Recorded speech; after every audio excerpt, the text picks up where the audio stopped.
Hey guys, welcome to the School of Magic Basic Intuition Class 101. I am so excited to bring this content to you.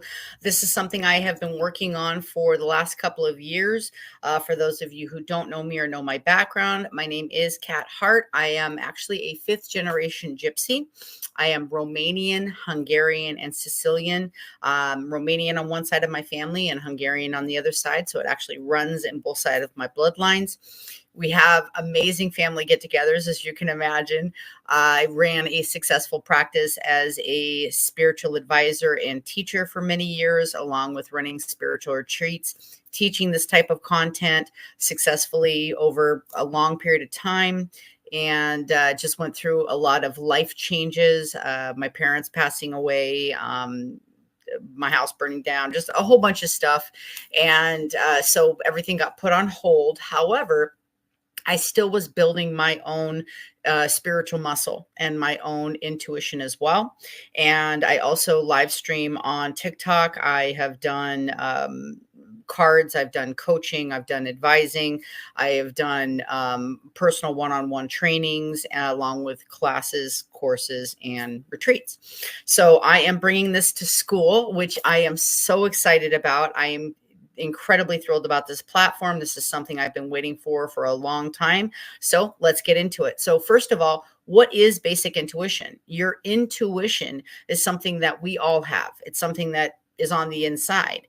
But what we fail to miss sometimes is that you can only hear and tap into your intuition when you're feeling calm and receptive and open to it. So it's really important that if you want to go deeper into this practice, that you take time and you work it on honing your abilities in a calm and receptive manner. So it's hard to be in a frustrated state or be an angry state and want to get an answer from the inside. It doesn't usually work that way. A lot of times it'll be convoluted, and we're going to discuss the different types of intuition as well, and also using your intuition when it seems like it goes against your logical reasoning. So when you have this gut feeling, when you have a gut feeling that you're supposed to do something, and like if you come to a stop sign and you don't know which way to go and you want to turn left or right and you kind of trust your gut and you go right, and the perfect parking spot or the perfect opportunity arises from that. I know this is a silly example, but this literally just happened to me a couple of days ago. I was in downtown Seattle and I was going to production, a play, and I knew the parking was going to be ridiculous. It was downtown. It was a Friday night. I just thought, you know what? I'm going to find the perfect parking spot. I already know. I have this thing with the universe where I get VIP parking everywhere I go. Things just open up for me as soon as I pull up, and I just knew I would find the right spot. And so I drove to where the venue was, and it was just chaos. I mean, all of the lots were full, the parking areas were full. It was just absolute chaos. And something told me, my gut told me to drive through the light and go one block past the venue, which I did. And it was almost like I was going to be getting on the freeway. And I thought, gosh, there's nobody here. Like I'm going to be getting on the freeway. And again, I got to the next block. A light said, turn right. I followed my gut. I turned right, and immediately I saw a sign that said public parking. Now, just because of my prior Air Force training, I worked underground. I have this kind of whole thing with being underground. I also said I don't want to park underground because a lot of the parking structures in Seattle go down, and it literally makes my palms sweat. I just get anxiety. And I was like, I want parking that's nearby, and I want it to be above ground. So I was thinking street parking, but trusted my intuition. And literally, I pull into the parking area and it goes up. And the very first spot, literally right when I drive in, it was cheaper than anywhere that would have been in the surrounding area. It was above ground. It was a block and a half away from the venue. And there was only one other person that kind of had followed that same intuition and was literally parking across from me. There were so many parking spaces. It was ridiculous. But if I would have went back a block and a half, when I walked back towards the venue, which took me about maybe 4 minutes, It was chaos. People trying to find parking spots, people trying to wait, to get into these parking structures, going down underneath buildings and, trying to slide in these little tiny spots. But again, I trusted my gut. And so those little blips of intuition are there to guide us, to make our life easier. They're there to help us in every way possible. And so those are the things when we work on listening to that it helps us along the way. Haven't you ever had where maybe you have $10 on the counter and you think, oh, I need to put that $10 in my purse? But you don't know why. You're like, well, why? I don't need this 10 bucks. I have my card or whatever. And then a little bit later, you realize, oh my gosh, I need exactly $10 cash. Or you feel guided to grab a pen and you don't know why, or your notebook, or a bottle of water, or whatever it is, an extra jacket. Maybe it's beautiful outside and something in your intuition when you're walking out the door tells you grab a sweatshirt or grab a raincoat or something like that. And out of the blue, you're at an event and the weather changes, or wherever you get to your destination, the weather is completely different. So those types of things are guidance to help us in living our best life. And haven't you done this before where you're like, oh, I should have listened. I should have listened to my intuition. I should have turned right. I knew I should have turned right. Or man, I should have made that phone call. I knew I should have made that phone call. Or man, I should have picked up that shell. I knew I should have picked up that shell. So many times where I've done readings or I've worked with people, I've gotten the coolest little intuition messages of purchasing something for somebody. And again, I'm not encouraging you to do it. I'm just telling you my story, but I have this really unique ability to buy gifts for people from people that have transitioned. So sometimes I'll buy, like, I remember one time I bought an ornament, a Christmas ornament, and I had sent it to a mom on behalf of her son who had transitioned through a car accident. And she called me sobbing when she got it. And she said, there's no way you could know this. She lived on the other side of the country. She said, but this is what my son used to do every year. He used to buy me Christmas ornaments. That was his thing. And so I have so many stories I could tell you like that over and over and over, where I just pick something up and I was like, this is for somebody. I'm not sure who it's for yet. Or sometimes I know exactly who it's for, but sometimes I don't even know who it's for. And I'm like, oh, I just need to grab this. And as soon as I run into the person, I'm like, this is for you. I knew this was for you, somebody. This is for you. So again, that's trusting your intuitive guidance. That's trusting your intuition. Now, there are ways that you can trust your guidance even more, and you can develop that. One really good way is to make sure that you're journaling. I write down thoughts. I write down ideas. I mean, even when I was building this course, I was writing down ideas. I was keeping, this is one of many books that I've had a lot of record keeping in to build these courses over the last couple of years. But also tracking your dreams is absolutely phenomenal. Doing visualization work. Doing energy work. One really easy way I've taught people how to hone their intuition and trust it more is taking, oh, I wish I had one here, but like taking like a 3x5 card. I'll use these as an example. So taking two cards, like a little 3x5 card that's blank on both sides, and you can write yes on one or no on the other, and you can flip them down, spin them around a little bit so you don't know which one's which, and ask a question. And then what you do is you put your hand over the card and you feel which one vibrates. You feel which one you're guided to pick. And so you can answer your questions that way. You can also, if you're trying to get the idea, you're trying to get something answered, like you have a question, like say you have an opportunity for 3 different jobs and you don't know which one to take. You feel stuck and maybe they're in 3 different locations, or you're looking to move and you don't know where to go. You write the 3 different options or 5 or whatever it is on the cards. And again, flip them down, shuffle them around so you don't know which one's which. And then you ask the question, which job is for my highest and best path? Which one's going to make me the happiest? And then you start putting your hand over each card and you see which card vibrates. And you know you made the right choice if when you flip it over, you're happy or you vibrate. You get that little tingle through your whole body, or maybe your hair stands up, or you get goosebumps. I call them truth bumps, because for me, when I get in that alignment with truth, I'm telling you, my body heats up. Sometimes I get sweating, like I'll get goosebumps. My hair will stand up. I just get this inner knowing where this is right. And so that's one of the best ways for you to know that this is the right choice for you. Now, if you choose something and you're like you don't immediately have a yes, it's probably a no. You might be forcing your own will. So one other thing we want to talk about is making sure that you're not basically basically using your own personal biases or something from the past on, or wishful thinking. You don't want to put that into your intuition. So if you're hoping for a certain outcome, that's not letting your higher power in the universe bring you what's the highest and best for you.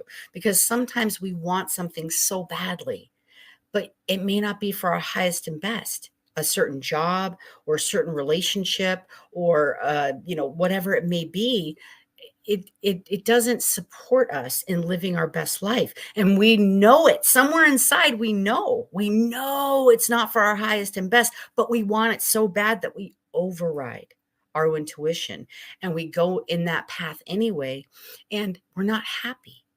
We know there's still that void. We know there's still that kind of unease. We're off balance because we know we chose something that wasn't exactly right. Now, it doesn't mean you can't learn from it. It doesn't mean you can't learn a lesson from that job or that relationship or that experience or whatever happens, but it's never going to make you feel fulfilled. It's never going to give you exactly what it is you want and what it is you're looking for, because only the alignment with who you truly are is going to do that. And so that's why using your intuition is so vitally important. That's why developing your intuition in these ways is so vitally important. And so this is using energy work. This is actually using your energy of your body. Now, there's other things like pendulums. Okay, so now these, I will go into more of these later. These are actually tools, like using cards, using stones, using pendulums, using singing bowls, that you can actually tap into certain frequencies and vibrations that you can get yeses or get more information or get confirmations from. And while we're talking about confirmations, so in module 2, I will be talking about tools. I'll be talking about using cards or using stones or using pendulums or using things like that, that are tools that are in addition to your own personal intuition. Now, that being said, you don't need any of those things. You can, in fact, it's better to not use them to start really honing your intuition, because then you're not relying on a tool in order to trust yourself. So I want to talk about confirmations. It is absolutely okay and preferred that you bounce these things off of somebody. It's okay to have an idea or have a feeling or get an intuitive response about something and want to get a confirmation from somebody. This is one of the reasons I'm developing these programs in this Skool platform, is because you now are going to be able to build a community. You guys can talk amongst yourselves. You can actually post questions with each other here in the community. You can post questions to myself or other instructors that I'll be bringing on here in the community. And you're going to have everything that you need to have your questions answered, get validated, get confirmations, and also know that what you're going through is not isolated to just you. You're not alone in these experiences. You're not alone in these brain evolutions and learning how to develop your intuition. There's people around the world that are doing these techniques and that are really using it to the best of their ability so they can have the life that they've always dreamed of, in order to really find their passion, live their purpose, do something to heal themselves or the world, or, there's so many beautiful things that you can do with your intuition. But the number one thing is to make yourself feel whole. to make yourself feel like you've filled the void, because it's not going to come from out there. There's no person, there's no thing, there's no amount of money, there's no job, there's no place, there's nothing else that's going to fill the void. Only you can do that. Only you can feel whatever's missing on the inside. Only you can use your intuition to guide you to those things that are going to help you to stay balanced. Another really good practice is to make sure that you're connecting with nature, because nature is very in tune with the frequency and vibration of intuition. If you walk barefoot, it's called either grounding, or it's called, oh my gosh, I just spaced. It's grounding, but there's another word for it. It'll come to me. It's up there in my brain. But you can actually walk, and what you're doing is you're trading electrons with the planet. So again, it's very scientific, but you're actually grounding energy into the Mother Earth, which Mother Earth is incredible at recycling energy. And the good thing is you can feel the frequency and the vibration of animals, trees, plants, flowers, living things, water, rocks, and stones. That's why each type of stone has a different frequency. Again, we'll get into that in module 2. But literally, you can tap into these things. And when you have your skin against a tree, now, one thing I like to do is, I know this sounds kind of wonky, but ask permission. Remember, these are living things. So trees are living things. Grass and plants are living things. I mean, it's okay to have reverence for these beautiful living beings. They have proven that trees communicate, and trees have feelings, and trees actually grow and live in communities. Did you know trees can have life partners? And most of them do. Most of them have life partners. They literally grow together side by side. And if one tree dies or gets killed, the other tree will die also, because their partner's gone.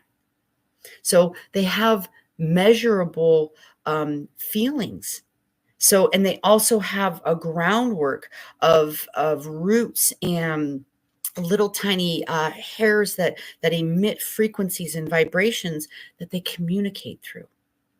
So when you are going in nature and you want to connect with nature and you want to listen to what nature has to tell you, be respectful and realize that we're all connected. I love that movie Avatar, because to me, that's the closest thing I've ever seen to everything I've ever felt on the inside. Just that connection with animals, that connection, how they would take their tail and they would combine with, the animal, or they would combine with the tree, and it would just wrap around. And those types of, that's intuition at its finest.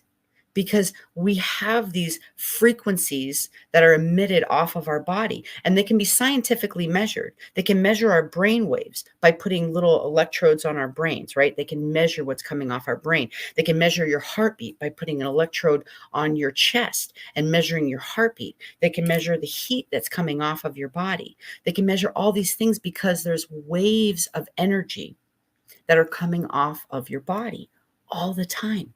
That's why it's so important that you stay present and you know what you're thinking about, and you control your thoughts and your emotions, because as soon as you have a thought, it emits a frequency. It emits a wave of energy that precedes you. It goes out away from you, and it's going to attract more of what you're thinking about.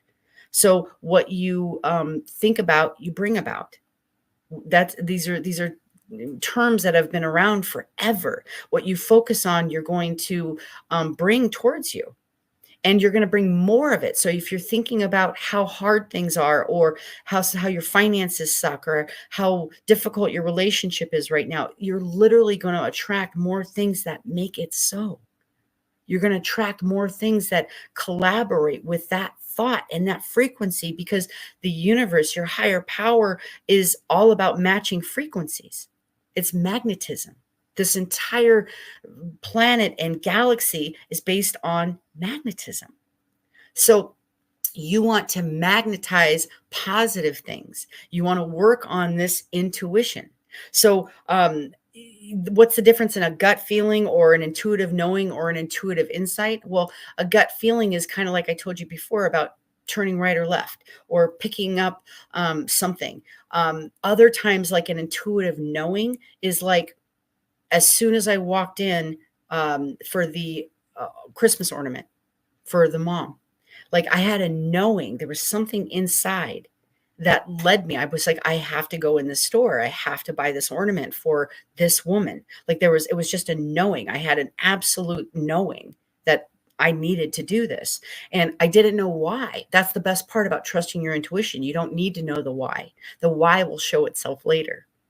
But when you follow your intuition and you're helping to bridge these gaps, you're actually making connections for other people as well. And you're helping them to believe. You're helping them to see that this is a tangible practice. This is something that is there for every single one of us. Whether you choose to use it or not, every single person on the planet has an intuition that they can tap into. Animals use an intuition. They've shown that animals that like if there's a tidal wave that's coming in or there's a water surge or there's some danger, that they have an intuitive ability to go to higher ground. Or trees communicate with each other through this frequency and vibration. In Africa, there's a type of tree where if a giraffe starts eating its leaves, it'll literally send a frequency and a signal out to the other trees in the area to turn their leaves bitter, so all of the leaves from the entire grove don't get eaten. This is all scientific and documented stuff. That's the best part, is these are things that are real, that it can actually help us to grow and become stronger versions of ourselves. And intuitive insights are maybe when you're getting okay, I'll give you a great example. I kept, every time I went over a bridge, I kept seeing a bridge fall. And it was like, what is going on? Like I would almost get, and even one time I got stopped on a drawbridge and my palms were sweating. I got so much anxiety, and I don't have anxiety about like bouts of anxiety or anything like that. But this was an anxiety attack. Like I was so fearful of being on this drawbridge that I literally wanted to go abandon my car and go run away. And I called one of my best friends and I was like, I'm freaking out right now. I keep seeing this bridge fall and I'm not sure what's going on.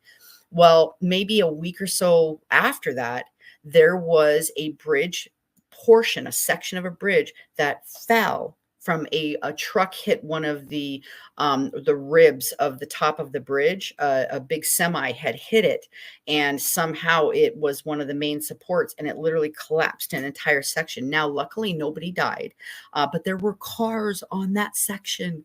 Can you imagine? And it fell a good, probably, I would say 30 feet. Or it fell into like the canal below. I mean, there was just a little bit of water. So again, nobody got hurt, but I can't even imagine being on that section of bridge when it fell. So that's an intuitive insight. When you see something or you have a dream about something and then it happens, that's an intuitive insight. So that's kind of the difference between those types of intuitions. So again, one thing I want to reiterate, that seeking confirmation and validation for these things are okay. You can do it in this community. You can talk to somebody that you trust. You can work with a spiritual advisor. I even have spiritual advisors that I work with. So I'm your spiritual advisor. You're getting to tap into me in this school. And you also get to message me, and you can email me, or like I said, the other instructors that are going to be coming in to teach. But also I have a wonderful woman that I'm going to be working with who is in my community. She's one of my spiritual sisters, and we're going to be teaching dream interpretation. And that is going to, I'm so excited about that course because I love to interpret dreams. I just think it is the coolest practice. And it's okay though to get validation from other spiritual advisors. Totally okay. In fact, and sometimes it's necessary in order, while you're building your intuition, it helps you validate. It gives you confirmation that, yeah, what you thought was so. So, and again, that builds your confidence and it builds your self esteem in building your intuition. So, these are just the basics in developing, having discernment, and understanding your own intuition. And again, one thing I want to remind you is that when you are working with your intuition, make sure that you are in a calm and receptive state. Make sure that you are um, open to receiving. And if it's something that you need to practice, just tell yourself constantly, I am present, I am open, and I'm receiving. I'm present, I'm open, and I'm receiving. And again, when you get the hit, when you get the correct validation, it should make you feel good. It should make you smile. It should bring you joy. It should give you some kind of physical, like, brr, like alignment. It should give you some type of incredible feeling. Oh, I just came up with, so when you're walking, it's called earthing. When you're walking and you're barefoot on the ground, and it's called grounding, it's called earthing. And I love to go earthing. I love to walk barefoot. I do it every single day. I love connecting with Mother Earth. But this is a way that you can get a deeper knowing of yourself, build your inner wisdom, and really, really stay connected to your path. So I'm excited about this first module. I hope that you learned something valuable. Wait, module tool is going to be even better. We're going to be discussing basic intuition tools and techniques, and I'm very excited for this. So I love you guys. Have a wonderful day. Practice your intuition. I'll see you next time in module 2.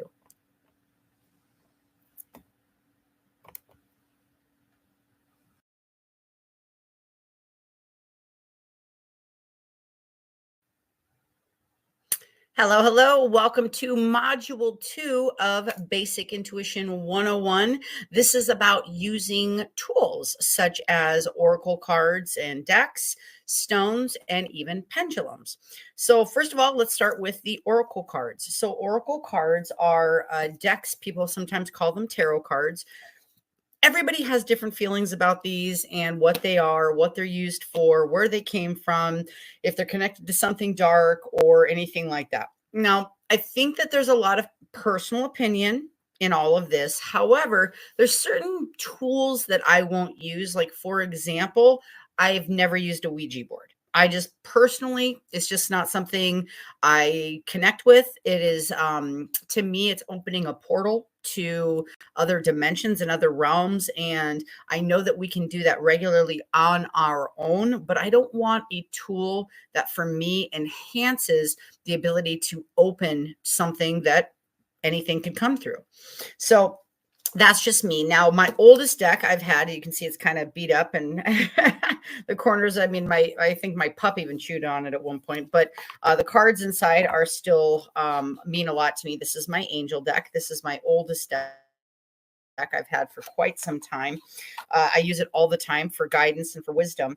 And I also have some other cool decks like the animal spirit guides. I've got the crystal spirits that delve into like all the crystals and the energy of the crystals. I've got many decks. I think I've got like 10 or 12 decks. And it's a tool. So all these are meant to do is enhance your own natural ability. Now, the first deck of oracle cards was actually published in England in 1775. So they've been around for hundreds of years. But where did the origin of the oracle actually come from? So in thousands of years ago, throughout time, people have gone to spiritual leaders called oracles to help them with divine messages, to interpret dreams. Sometimes they would cast stones, either regular stones or gems or even rune stones with messages on them. And depending on the way that they would land or the pattern they would form, or with certain messages written on the stones, would come up or be laying down, they would interpret the message that came from divine in order to help guide the person that was having the questions. And the nice thing about using these tools is, again, it's just validation. it's enhancement. So if you're using your intuition, you're in a meditation and you feel something and you want to know if this is your own divine guidance or if this is a wish, it's something that you really want to have happen, you can use a card and say, okay, is this a part of my path? Is this something that's a higher divine um, direction for me to go? But also, you can use the pendulums as well, and we'll talk about that in a minute. But the cards are just additional tools. I hadn't used any kind of oracle decks, tarot decks, anything like that for most of my practice. When I was teaching intuition and was doing my retreats, I would always bring someone else in to do cards, do rune stones, things like that, just because I always used my own basic intuition and I really loved enhancing my own natural abilities. And so everybody likes the decks, though. Everybody really loves the decks and they like the validation from the decks. And how decks work is there's an energy that comes off and is associated with every single card. So I'm just going to pick one card here. Okay, so I've got the whale card, which is from my animal spirit deck. Now, this is a water card with the water symbol up here. This is a strength card. This is about really like flowing through your life and finding your way. So there's all this message that's associated already with this card. So when you're shuffling the cards and you have somebody, like if you're doing it for yourself, obviously, and a good thing to do is to clear your deck, take your deck. And the way I was taught to do it was to take your deck and to actually knock on it and knock any energy out of it and just kind of energetically clear it. You can use sage, like a smoke clearing. You can do all types of ways to clear it. You can put them in the moonlight, natural moonlight. You can put them in salt. So there's lots of ways that you can cleanse your decks. Now, if you get a brand new deck, I think the first thing that you should do is definitely cleanse it. That way there's nobody else's energy or vibration or frequency on the deck. Okay. Now, if you're asking for yourself, you want to hold the deck and ask the question and say, may I have the best and clearest answer for me in this question? If you're doing it for somebody else, say my friend Michael. Okay. So if I'm pulling a card for Michael, I want to say, okay, may I please have the best and highest answer for Michael? Now, if you're on a live stream and you're doing this professionally or you're doing this in front of somebody, you can either do it open, like say it, or you can do it privately and do it quietly. So either way, it's the intention that you're putting in the deck. So you're putting the intention of the person that you're reading in the deck. And so they vibrate with a frequency. So if it's you, you're vibrating with the deck. If it's somebody else, their frequency is vibrating with the deck. And so what happens is the cards pop up in the same frequency as the person being read. Therefore, the message, that's why it aligns with people so well most of the time, especially if the person doing the reading is in alignment. That's why the reading can be so very specific and can really help validate exactly something they've been thinking or exactly what they've been going through or anything like that, is because the message aligns with the frequency of the person. So hopefully that makes sense, where you're literally attracting the message to you of validation and saying, yeah, this is your path. Yes, you were correct in that circumstance. This card confirms it. I'll get more into the actual specifics of Oracle decks and cards in a completely different module. I just wanted to touch on the basics of the cards in general. I mean, cards have been around for a really long time, and using oracles have been around for thousands of years. The Greeks actually used oracles. They would use animal entrails, and gross, I know, or livers, and they would read spots or something on a liver to do readings of divine, or they would dump out entrails, and how they would lay is how the reading would go. China would use bones. Ancient China, they would take a bone and they would write the question on the bone, and they would heat the bone up until it burst, until it exploded. And then however the bone laid, they would read the pattern of the bones, and they would give the message through that. So this type of divination, this type of reading has been around for a long time. And like I said, the oracle cards have been around since about published in England, first one, 1775. So that's kind of a little bit of the history of the cards, the oracle decks, and why they're fun to use. They're actually a fun tool. It can enhance your ability. It's kind of like a cheat. It's like a little cheat code. If you're a gamer, it's a little cheat code to be able to help. So rather than using your own guidance, your own intuition to read the person that you're working with or to read yourself, you're actually getting the message from the card. So they're vibrating with the card. You're kind of just the middleman. You're just reading the message that's on the card, but their energy is what chose the card. So a little bit of history on that. The next thing I want to talk about is stones. And so I'm going to actually talk about the top 5 stones that are used for spiritual practice. The number one, and I have a couple of them here. The number one is the amethyst.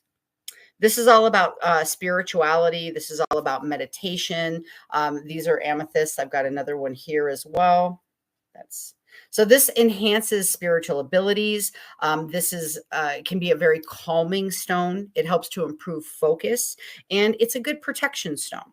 So the amethyst is a very good stone. And so what's cool to use, I should back up just a little bit. What's neat to use about the stonework is amazing because every single stone has its own frequency and vibration. And so what we're doing is we're finding a stone that vibrates with the frequency of what we're trying to enhance or maybe absorb or maybe protect or feel a certain way. So the energy that comes off of stones can be calming. They can be help to achieve focus or clarity. They can help you bring truth. And so actually, this is really funny that I'm doing this. I was literally given this. This is a chakra braid. So it has all the stones in alignment with the chakras. And I was given this yesterday by a friend, and I absolutely love it. So you can have multiple energies at the same time. It's not going to convolute anything. However, if you're doing a focused practice, like you're actually working on creating focus and you just want to hold the vibrational frequency of the amethyst, then I would say focus on one stone at a time. If you're looking for alignment, if you're looking for just general well-being and protection, and you're looking to enhance your intuition, something like the this cord can actually make a big difference as well. All right, so let's go on to number 2. Number 2 is kyanite. So this is kyanite. This actually helps with telepathic communication. And the nice thing about the kyanite stone is this is one of the only stones that never requires energetic cleansing. Now, at the very end of the 5 stones, I'll tell you why cleaning the stone is really important. But the kyanite helps to align chakras. It helps with inner peace. It helps you to actually receive guidance. And so it can enhance bringing in intuition into your body. So this is kyanite. Okay, that's the number 2. Number 3 is labradorite. So labradorite is all about strengthening faith and trust.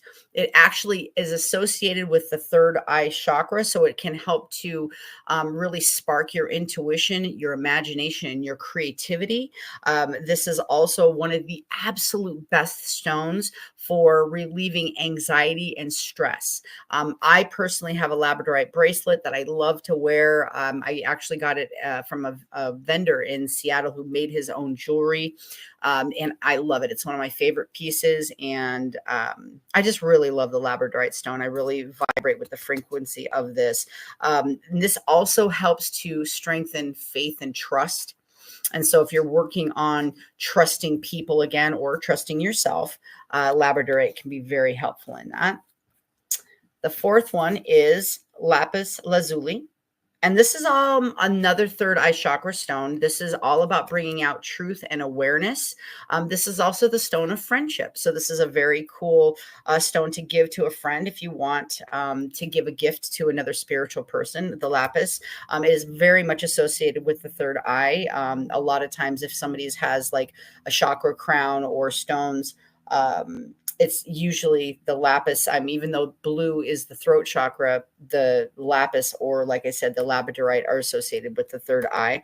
And this is all about bringing in self-awareness, increasing your intuition, really, again, bringing inner peace. So this is compatible with the labradorite, but this is a beautiful, strong stone associated with awakening your third eye. I actually have one here. This is a beautiful lapis right here. I actually have another one right here too. This is a lapis as well. That's a smooth one. This is in its raw form. And honestly, I don't think there's any difference in frequency here. I do like raw stones. Some people like polished stones because they like to put them in between their fingers or put them in their pocket, and they like to feel them.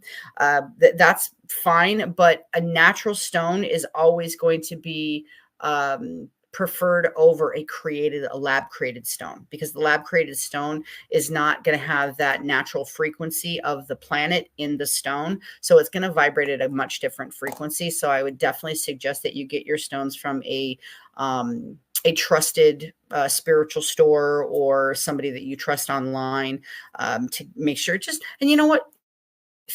Feel it. If you can hold it in your hand and you can feel the frequency and the vibration of it, and you're drawn to it, it's something. That's actually how I got this very next stone. Number 5 is the moonstone. So the moonstone is one of the absolute best to enhance intuition. This is a very soothing stone. This is all about new beginnings.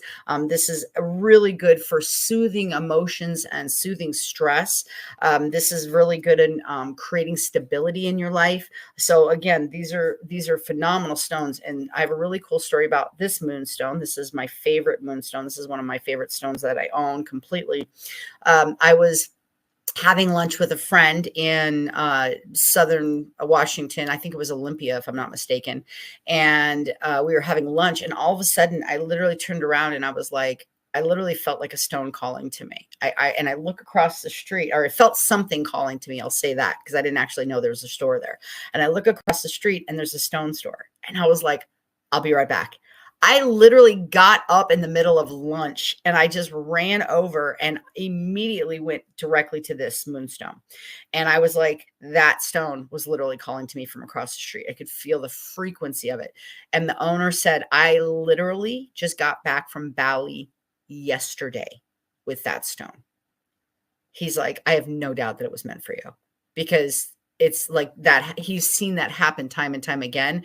And it just literally called out to me. And this is one of my favorite stones. So that is the top 5 stones. I am actually going to go into a series on my social media in TikTok. I can do more stones here if you guys want. Make sure, let me know if you have questions about stones. Again, talk amongst yourselves, talk amongst yourselves. Have a little coffee talk, but put your stone in there, ask questions. And if you have any questions for me about certain stones, what they mean or anything, how they can affect you, how they can enhance you in any way, be sure to ask in the community and let me know. I'm more than happy to give you information and help guidance in any way that I can with these stones. Okay. So the last thing that we're going to deal with is the pendulums. This is really cool. Now, pendulums are literally one of the oldest forms of connecting with the spirit world. And it's also been called dowsing. So that's another term. You might have heard of dowsing rods with people that were looking for water. Dowsing rods were actually used in Vietnam to find tunnels, secret enemy tunnels, or to find landmines. They used pendulums in British intelligence to figure out where Hitler's next move was going to be. The Vatican has even used pendulums.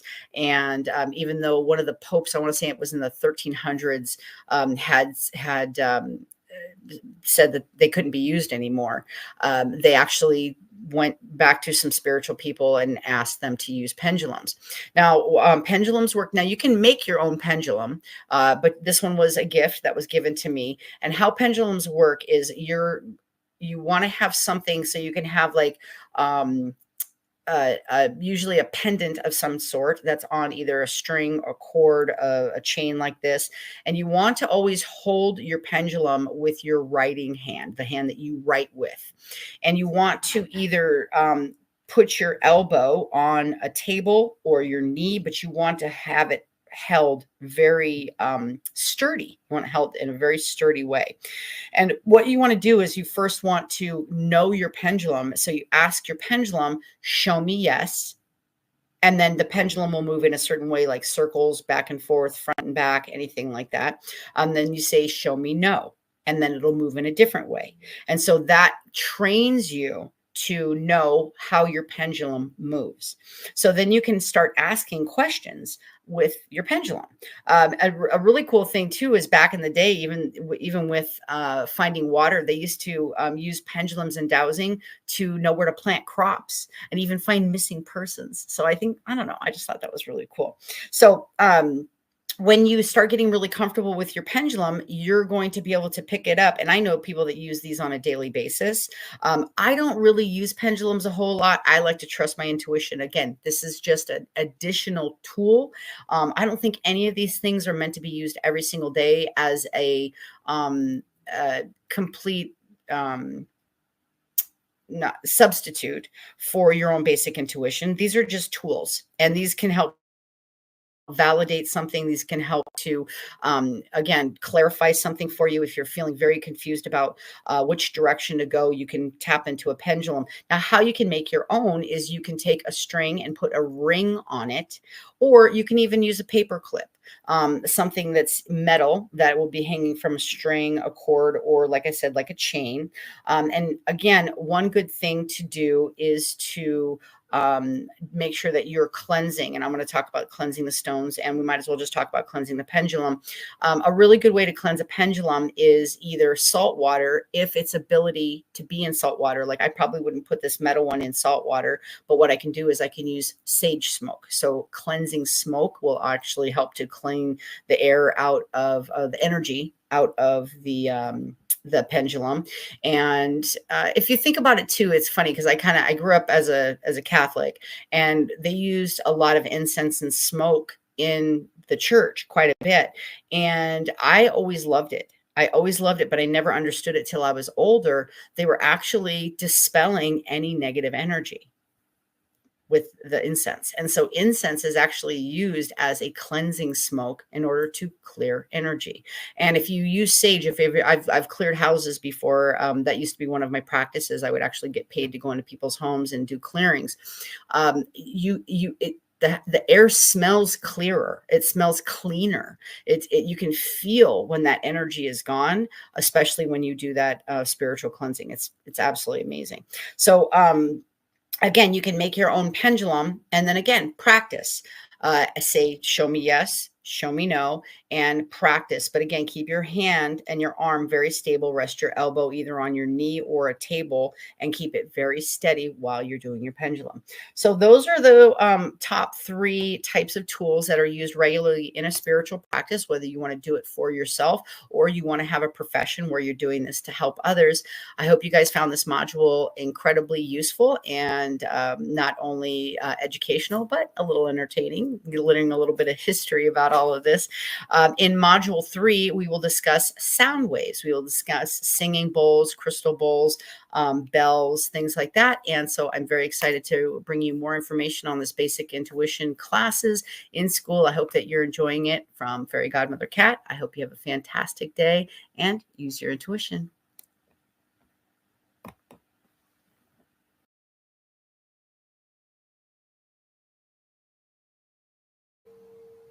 Hello, welcome to Module 3 of Basic Intuition with the School of Magic. I am so excited about today's module. This is about sound therapy and resonance used for healing and overall well-being.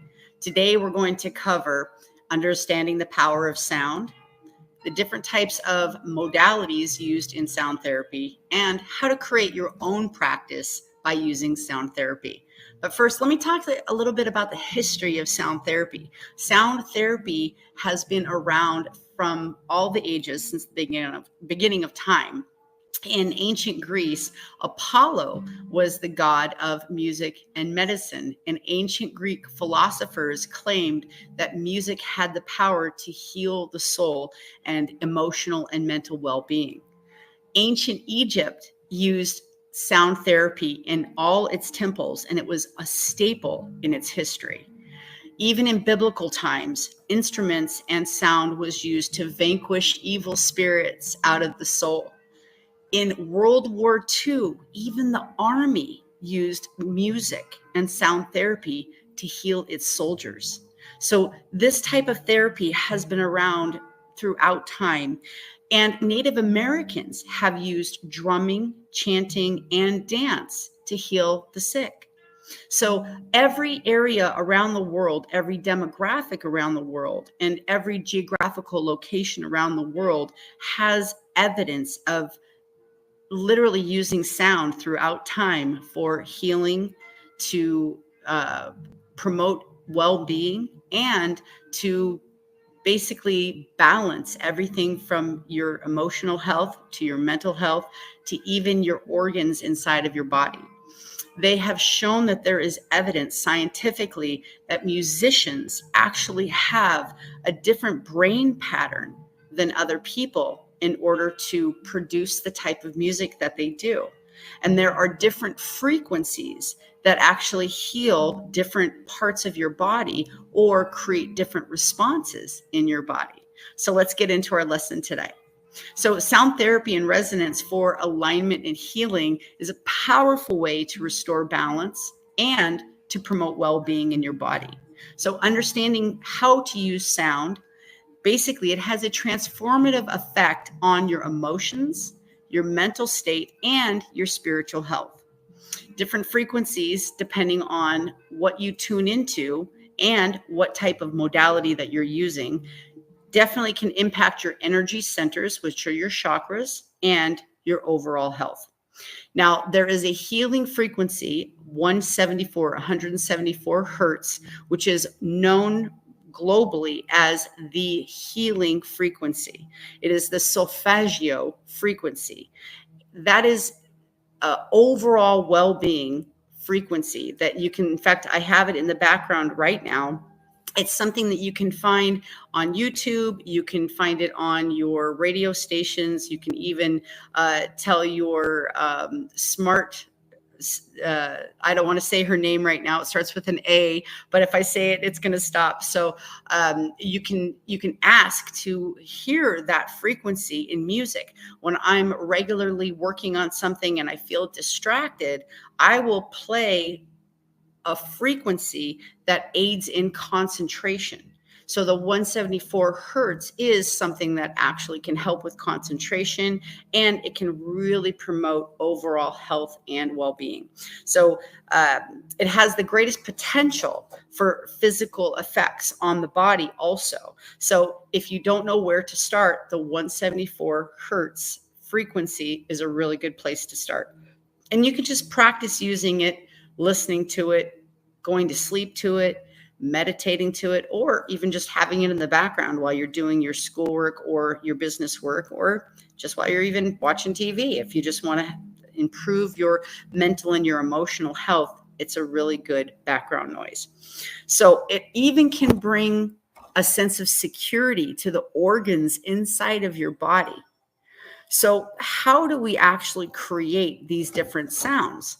Well, there are different modalities that create different frequencies. Now, the earth has its own frequency, the frequency of the tone of Om. Om.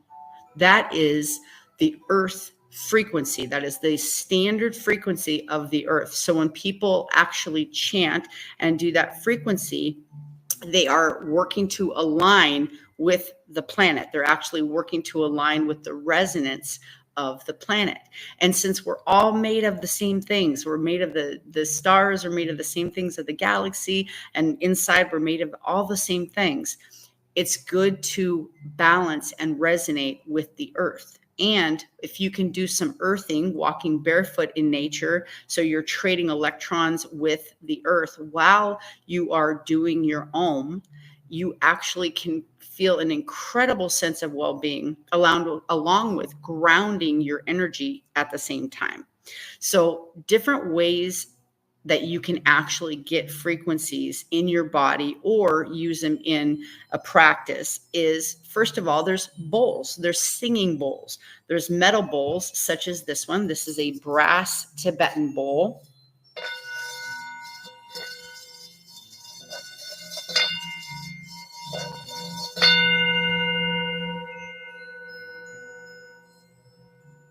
So that is a certain frequency. And there are also crystal bowls that all come in different sizes, shapes, because they're tuned to different frequencies.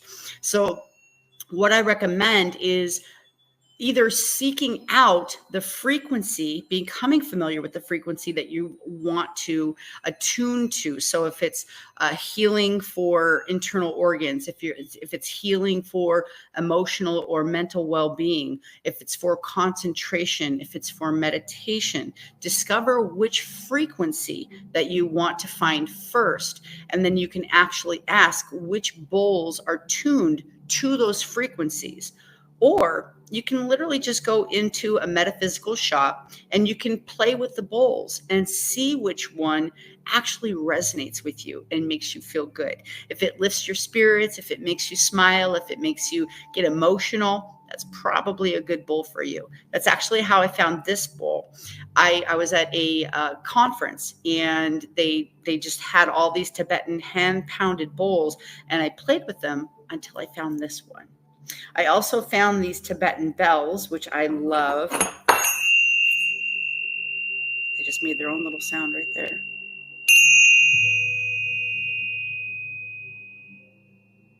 It's just, there's something so calming about that sound to me. And bells have been used throughout the generations in different forms of religious or spiritual practices throughout the ages.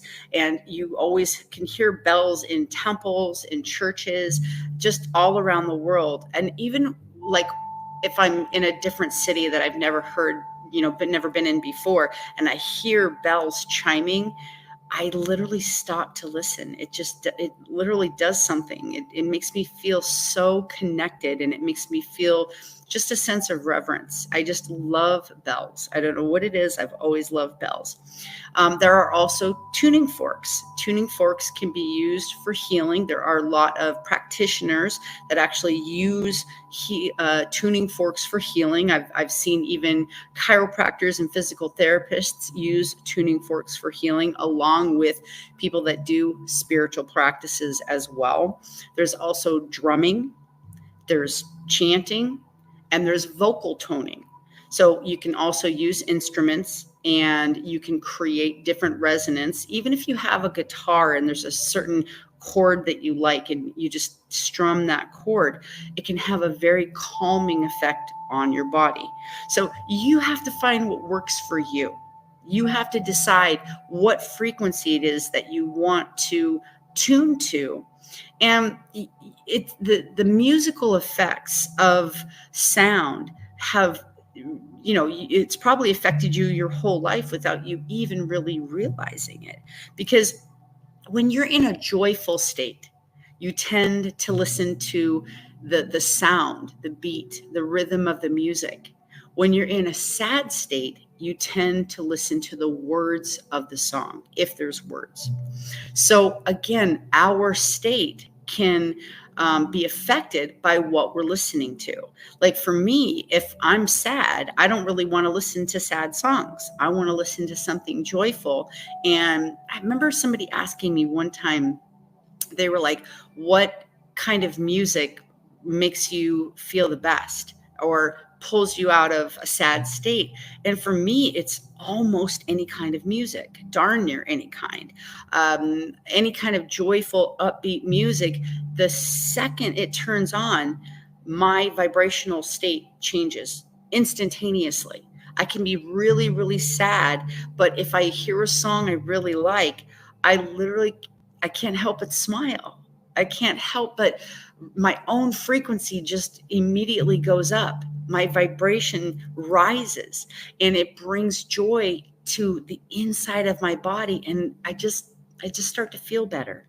So I like to use music to raise my emotional state and to improve my mental health and to just have overall well-being. Music for me and dance has just been something I've done my entire life to really improve how I feel in my own practice. So let's get into, how do you create a practice with sound, with all these different modalities? The first thing that you want to do is make sure that you set a clear intention for your practice and your sound therapy. What is it that you want to do with this sound therapy? Do you want to have healing inside your body? Are you trying to heal an injury? Are you trying to heal a trauma? Are you trying to heal an organ, something that's going on in your body? Or are you just trying to calm your mind? Are you trying to get in a better emotional or mental state? Are you wanting to open your heart center and you want to bring more love into your life? Are you trying to align with your higher power and your guides, your ancestors, your angels, and then you're wanting to really expand your consciousness and your awareness? Having an intention for your sound therapy practice is one of the most important things that you can do to make sure that you're getting exactly what you need from this type of therapy in your life. So set a very clear intention for your practice. Then pick a modality that you like. Pick something, whether it's somebody else's music, whether it's your own tools, whether it's, again, the bells, or it's drums, or it's a guitar. It really doesn't matter what it is, because every single instrument, every single tool will have a different effect on you. You're just going to have to test them out and see which one you like the best. However, if you're just getting started and you don't know what to do, again, the 174 hertz frequency is a really good place to start, because, again, it's known as the overall well-being frequency, and it can really help to just put you in a meditative state. It can help improve concentration, and it can even bring a sense of security and safety inside your body. So sound therapy can actually help release stagnant energy. If you're feeling stuck and you just don't know what to do, or if you have to study for a big test or a quiz, or whether it's work or school, it doesn't even matter. Maybe you're trying to write a book or a play, or you're trying to paint and get into that creative mode, and you're just feeling stuck, or you have writer's block. Sound therapy can actually release and liberate stagnant energy. So it's a really good practice to actually play some music, or maybe something that you really love. Maybe it's just your favorite song. That's okay. I actually really love to listen to Meghan Trainor, Better When You're Dancing. That song, I feel better when I'm dancing. I'm not the best singer, but I love that song. That song just cheers me up anytime. It doesn't matter where I am. If I hear it, I have a hard time focusing on anything else, because that song just immediately brings me into a state of joy, and it literally changes my mental frequency. And the cool thing is about sound therapy is it actually is proven that it does change your state of your brain. It literally vibrationally changes the frequency and the state of your brain. That's why it can help with emotional and mental issues, because it actually changes the state. It can bring balance into your life. It can actually really help heal your energy centers and align your chakras. It can promote relaxation, and it's really great for overall well-being. So do whatever you need to do to bring this practice into your life and into your spiritual tool belt, if you will, because sound therapy is something that you're using whether you know it or not. Just be careful that you're not allowing sound programming to happen, which happens when we're listening to, say, like the news media, and you fall asleep and your conscious mind falls asleep. You're allowing whatever sound is going on, and that's usually someone speaking, and that is a vocal resonance. it is programming you. There's a reason that TV is called programming, because it's actually programming you. A lot of times, if you fall asleep and you're listening to the news, or you're listening to something that isn't in the highest frequency, you're going to wake up feeling distraught, or you're going to wake up feeling anxiety or stress or anger. And a lot of times, if you can go to sleep listening to a higher frequency, or a 174 hertz, or whatever it is, if you can listen to a meditation, it's going to actually give you more restful sleep.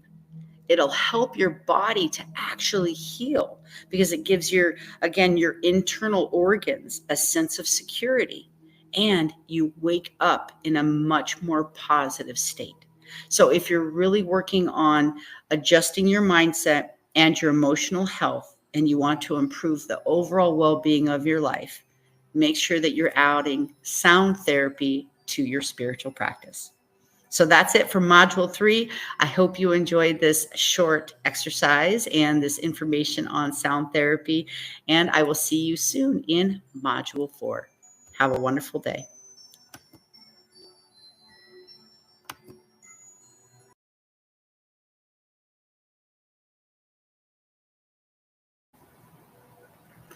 All right, welcome to Module 4 of Basic Intuition 101, School of Magic. So today we're talking about clearing energy. This is such a good module because there's so many different reasons to clear energy, from your stones, your decks of cards, or your home, even your physical body, how to protect your body or release stagnant energy, and protection around yourself. So let's start with having a new deck. So say you were to have a new deck, and usually it's really good if you're going to have an oracle deck, a tarot deck, anything like that. It's always good to get it as a gift. Now you can buy one for yourself. However, it's fun to trade them, and it is nice to give away as a gift also. So when you first get your gift, when you first get your deck, you're going to want to make sure that you clear energy off of the deck. And then anytime you use it for yourself or somebody else, you also want to clear the deck. So there's lots of different ways that you can do this. You can take the deck out of its box, and you can hold it, and you can actually knock all of the energy and literally visualize the energy just kind of dropping out of the deck completely and clearing the energy. You can actually do a meditation and intention, a visualization of clearing your deck. This actually helps to create a better bond with you and your deck, and you get to know your deck better. Plus, it helps you to get in the vibrational frequency of your deck.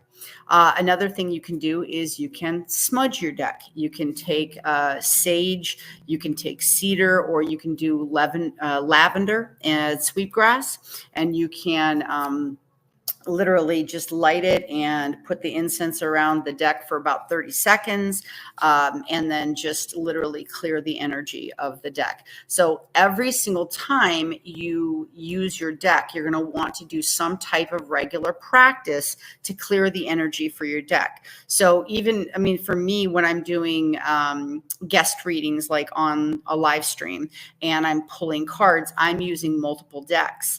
If I'm using the same deck over and over and over, which I just did the other day, literally in between each one, I just gave it a quick little knock. I just basically watch the energy dispel out of it and used a clean deck for every single person. That way I'm getting a true reading, because the person you're giving the reading to, they're at a vibrational frequency that's attracting the message in the deck. So you want to make sure that you clear the energy of the previous person so they get an honest read and they attract the right message for them, because usually it's for a validation or some type of it's something they might already know, and they're just making sure that they're getting the same message. Or maybe it's helping to give them some guidance about what direction to go, or a yes or a no. So it's really important that you clear the energy of the previous person in order to get a clear reading on your deck. So let's touch into stones. Stonework is all of your stones or your gems that you use in your practice. Now, if you have stones that you wear on your body or you use in your practice every single day, you hold them in your hand, you hold them in your pocket, or again, you wear them as jewelry, those are stones that are going to have to be cleared a lot more often than if you have stones that are sitting up on your shelf. So those stones are vibrating at a specific frequency. And if you actually go into my TikTok, there is a series that is talking about the stones that I've been working on. And it talks about what the different frequencies of the stones are and what they can be used for, either healing certain energy centers of your body, attraction, basically absorbing negative energy or ions. And the cool thing about this is it's very scientific. Stones actually can vibrate at a specific frequency, and that frequency can be measured. So it's not just like a lot of woo-woo spiritual stuff. Stones are actually scientifically proven to vibrate at certain frequencies in order to help us. However, each stone, when you use the stone, especially if it's a darker stone like black tourmaline or something where it's absorbing obsidian, it's absorbing, these are absorbing your energies. Those are stones that are going to need to be cleared more often as well, because once it changes in frequency, not only does it dull, but it basically changes the vibrational frequency of the stone. So you're not getting that pure support that you originally got when you purchased the stone or it was given to you as a gift. So there are many different ways that you can clear your stones and your gems. One of my favorite ones that I like to tell people is the new moon or the full moon. That's a very feminine energy. That's a beautiful vibrational frequency to put on your love stones specifically. But if you want to bring a little bit more nurturing and feminine energy into your life, it's a really good thing to put your stones on the windowsill in a full moon or on a new moon. Leave it there overnight and let it just absorb the beautiful moonlight and the vibrational, that lunar frequency that's coming from our beautiful moon. And it'll actually help to really clear your stones. And there's something really special about having moon energy all over your stones. You can also do this with water.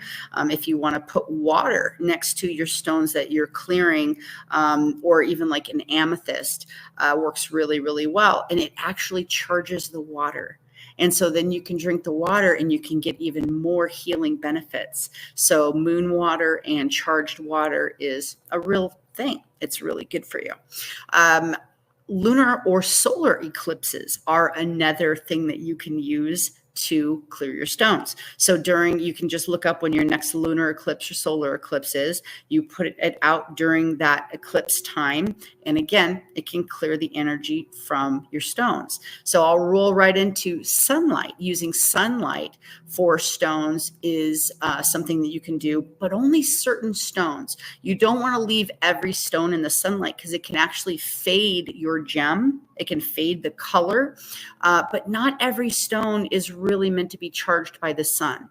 So make sure that you look up if it's the best way to clear or charge your stone with the sunlight, because darker stones are usually better in sunlight than lighter color or sun colored stones. So stones that are yellow or orange, like carnelian, those aren't really the best to keep in sunlight, but darker stones have a tendency to do much better in sunlight for clearing and for charging.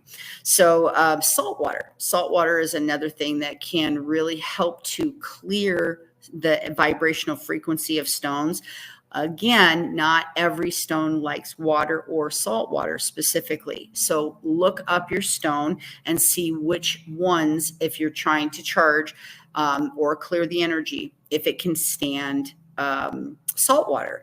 Harder stones can usually stand salt water, but softer stones, kind of like malachite or selenite, you don't want to put those in salt water. They're a softer stone, and that salt water can actually damage your stone because they're more porous. So you can make your own. It doesn't have to be natural salt water. If you're not anywhere near an ocean where you have salt water, you can make your own salt water, no problem. It still has the same effect. You can even bury it in salt completely, but again, be careful about putting metal, like so if it's a piece of jewelry, that the stone is in, if it's wrapped in metal or anything like that, you probably don't want to use salt water because it will have a reaction with the metal. So again, just use your own discernment on what stone you're clearing, what stone you're charging, and how it's actually, if it's wrapped or used in jewelry. Okay. Another thing that you can do is use larger stones. So you can use geodes or stone slabs to clear your stones. And the best thing is they heal each other. So if you have a geode, a beautiful like oval, round, or kind of a cradle type of geode, you can place your smaller stones inside the geode. Or if you have a slab stone, like say you have a piece of quartz or amethyst or something like that, you can actually place the smaller stones on top of the slab, and they will actually help to heal one another. And it does clear the smaller stones. Kind of a cool thing. So smudging is something that, like I was talking about with the decks, is something that can be used to clear stones. Now, if you are going to do some smudging, make sure you're near an open window or you're outdoors, because you want the negative energy that is being pulled off of the stone to have somewhere to go. So make sure that you have an access for that smoke to go out. So light your either your sage, again, cedar, and you can use lavender and lemongrass. There's lots of different herbs that you can use. Sage is the most common one. Light your sage and completely envelop your stone for about 30 seconds, and make sure the stone, the smoke gets all around the stone, and then just see basically the negative energy or ions being carried away with the smoke. Sage has actually been really proven scientifically to clear air, and we'll get more into that when we're talking about smudging your house to clear energy. But it works very well for stones. Another thing that you can use is sound. You can use, in module 3, we're talking about sound therapy and how it's so valuable for balancing energy and clearing energy and stagnant energy in the body. Does the same thing for your stones. And so you can use sound energy to actually clear your stones. One of the neat ways that you can do it is kind of the same thing with the decks I was talking about. You can also use visualization and meditation. And once again, the same with the decks. Using visualization and meditation to clear your stones gives you a tighter bond with your stones. It actually helps you to get to know your stone better. You would close your eyes, you would literally see the energy transferring and having it completely recharged and allowing the negative energy to float away from the stone. Again, a very strong practice to really just get to know your stones better if you're doing it as a regular part of your practice, or if you're specifically using stones for other people. It helps you to put your vibrational frequency and your healing frequencies on these stones. And so when you're placing stones on the person that you're working on, it can actually help to heal them a little bit quicker, and it already has your intention in it. So if you're intending for this healing stone, like say it's a rose quartz, and you're healing someone's broken heart, or you're bringing more love into their heart, or you're increasing their self-love, and you put that beautiful rose quartz, if you've already charged your stone with your love and your intention of incredible self-love into that stone, it's actually going to help transfer into the person that you're working with, and it makes your practice that much easier. Another really cool way to clear your stones is burying it in the ground.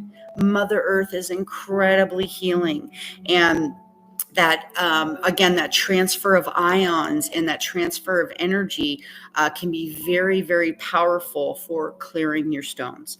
So with burial, it's probably one of the longer ways to clear a stone. You're going to want to make sure you have a very safe and sacred place that you can bury your stone, somewhere that means a lot to you. Just don't go randomly in your backyard, dig a hole, throw it in there, and hope for the best.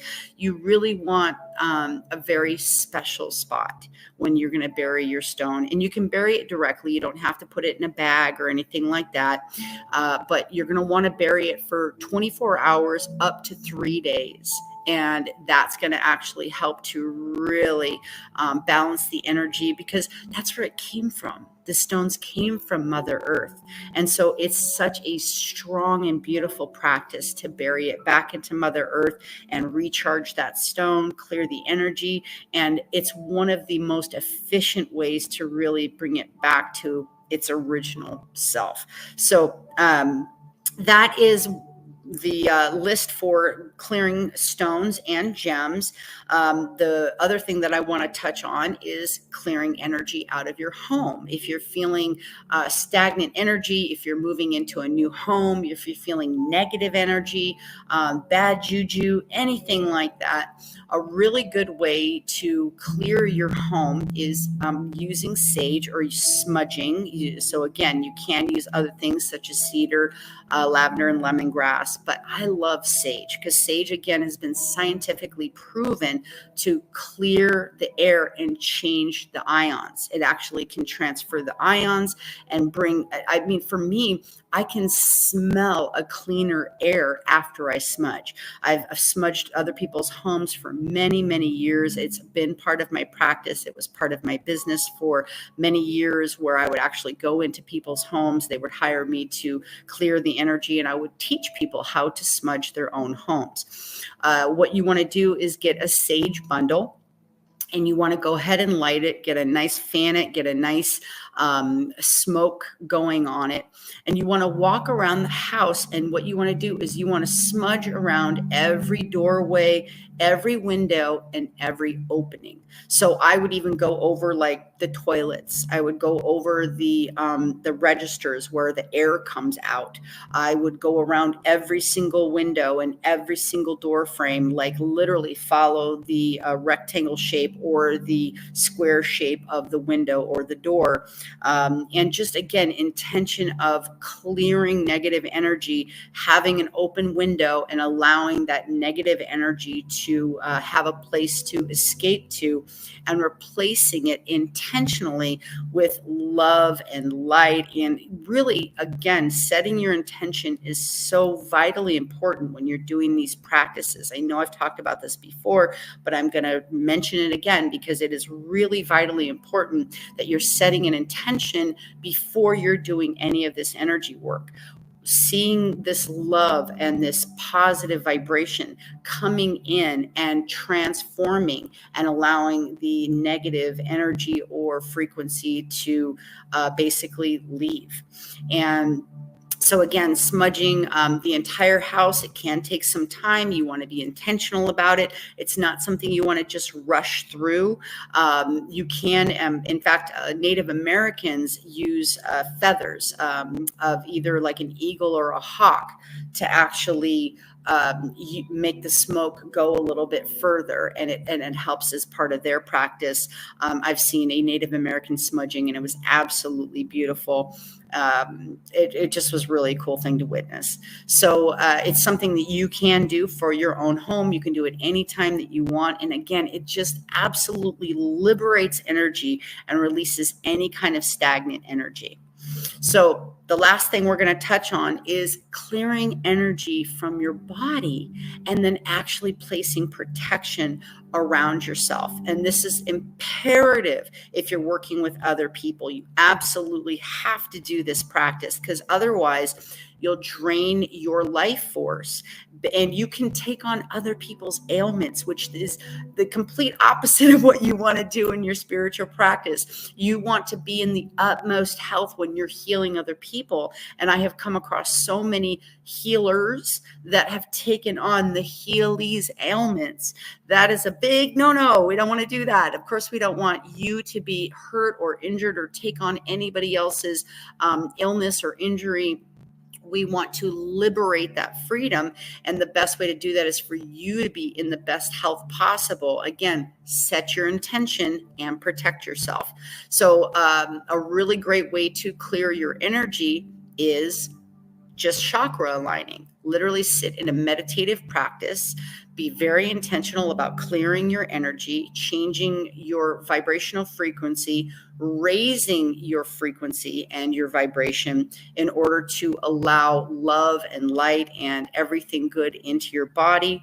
Seeing a light come from the heavens down through your crown chakra, going down through your body, all the way filling your every cell in your body with light, going down through your root chakra, wrapping around the core of Mother Earth, and then coming back up through your feet, and then even having it come out through your heart and emanating that beautiful love and light, and literally seeing that love and light fill your entire aura like a cloud, like a bubble, like a disco ball, something around you where it's literally protecting you, and it's creating a cloud of energy around you of pure love and light.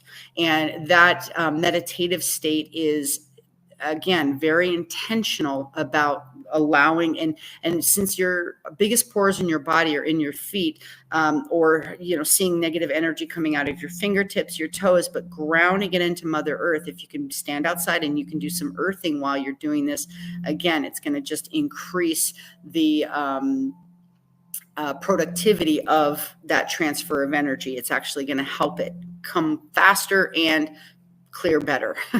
So another thing you can do is you can smudge yourself. You can do cord cutting. You can look up a technique that you really like. I like to get a flaming sword from Archangel Michael, and I go around and shave my entire body and imagine cords being cut all over. I go under my feet, I go under my arms, I go everywhere throughout my whole body. I give the sword back up to the heavens, and then I go and I smooth off anything, and I come back and I see those cords being released lovingly back to wherever they came from. I really have a do no harm policy, so I don't want anybody to be harmed when we're releasing them. We always want to release with love and with light. So again, this is a really good way to clear any stagnant energy, to release any cords that someone has corded you, or if you've corded anybody. Very appropriate from a parent to a child. But other than that, cording is something that should be cut regularly, so everybody is on their own energy wavelength. So again, creating this protection around you, super important. But I mean, really, you can use sound therapy, and you can use gem therapy to clear energy as well. Placing certain gems up and down your body along your chakra, your energy centers, or having somebody else place them on your body, or doing sound therapy for you. Or you can listen to something on, again, free on YouTube, on your radio station, that type of thing. You can actually play something while you're doing a meditation and allow that sound therapy to clear any stagnant energy. Very intentional. Set an intentional that you're clearing this energy from your body, any ailments, any weaknesses, and bringing strength into your body, bringing clarity into your body, bringing wholeness and wellness into your body. Again, letting it come out through your heart and surrounding you with love and light and protection. You always want to put protection around you, especially when you're working with other people in your practice. So that is module 4 for clearing energy. I hope you guys enjoyed this beautiful practice. I hope that you use it in your daily life, because it really will make a difference. And clear your stones, clear your space. It makes a big difference. You'll notice a huge shift in your energy once you do this. So we'll see you next time. Have a great night. Be blessed.